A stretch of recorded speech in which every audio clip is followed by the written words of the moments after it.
Financial education isn't saving money and investing for the long term in the stock market and getting out of debt. Exactly the opposite of that. Now, you have to go to school to be a doctor, a lawyer, an engineer, but you don't have to go to school to be rich. It's criminal. A baby cannot learn to walk unless they fall down. Can't learn to ride a bicycle until you fall off the bicycle. So that's where our school system's letting us down. Financial education isn't saving money and investing for the long term in the stock market and getting out of debt. Exactly the opposite of that. So my financial education began with a game of Monopoly. You know, we all know the formula: 4 greenhouses, 1 red hotel. So when I was 9 years old till I was about 20, Rich Dad and I and son would play Monopoly. And that's how I learned to become a rich man. So the reason it works is this is the cone of learning. It was created by a man named Professor Edgar Dale. And in 1969, he came up with the cone of learning, and he said, this is how human beings are designed to learn. Notice the worst way to learn is by reading. And the second worst way is lecture, listening to boring teachers. That's why I was never at school. Anyway, that's not really, I was there, but anyway. And then what you guys are doing here is you're looking at pictures, watching a movie. That's why TED Talks works.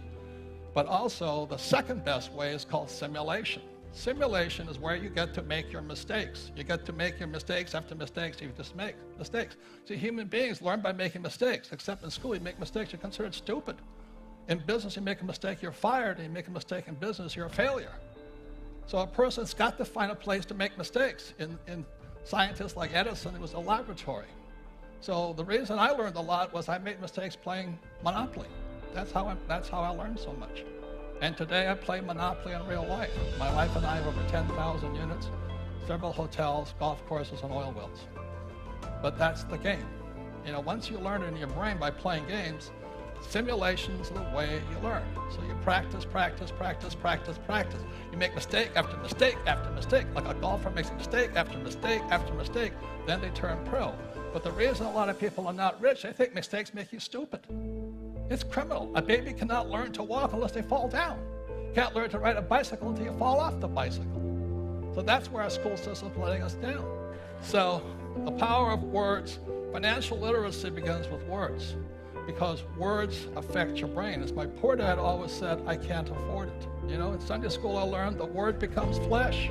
Every time you say you can't afford it, you say, I'm poor, I'm a loser, I can't do something, I'm helpless. The government should take care of me. It's disgusting. Rich Dad taught me, how can I afford it? So when I had no money, my wife and I just kept saying, well, how can I afford it? And pretty soon your mind opens up, and that's when intelligence comes in. The most important words in money are basic. There's only 4: assets, liabilities, cash flow. That's it. That's where financial literacy starts. Assets, liabilities, and cash flow. You understand those 4 words basically, then you can build your vocabulary. Money has a language, but it's not taught in school. It's taught job security versus being an entrepreneur. You know, look for job security instead of go for financial freedom. It's somebody should take care of you instead I'm going to take care of other people. As an entrepreneur, I have thousands of employees. You know, that's my job, to create other jobs, give them a safe life. So number 1 is assets. Number 2 is liabilities, cash flow. These are liabilities. The reason the poor and middle class grow poor is because they think their house is an asset. If you read Rich Dad, Poor Dad, I said several things. Savers are losers, and your house is not an asset. This came out in 1997 and 2007. The subprime market crashed, and tens of millions of people throughout the world found out their house was a liability. Look, if you use the wrong word to describe the wrong issue, you will always be stupid and broke. So don't call a liability an asset. And that's why so many people are broke. They're using the wrong words. The words become flesh. Financial literacy. Change your words, change your life. Never say I can't afford it. Ask yourself, how can I afford it? Work to acquire assets, not liabilities.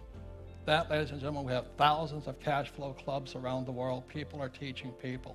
You don't have to go to school to learn to be rich. So the thing is Bucky Fuller challenged me. What can I do? I'm just a little guy.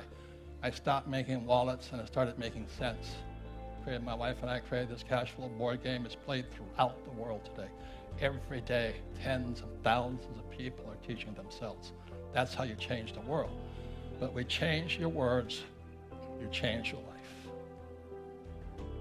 So the best news is words are free. It doesn't take millions of dollars to change the world. Just change your words. Thank you very much.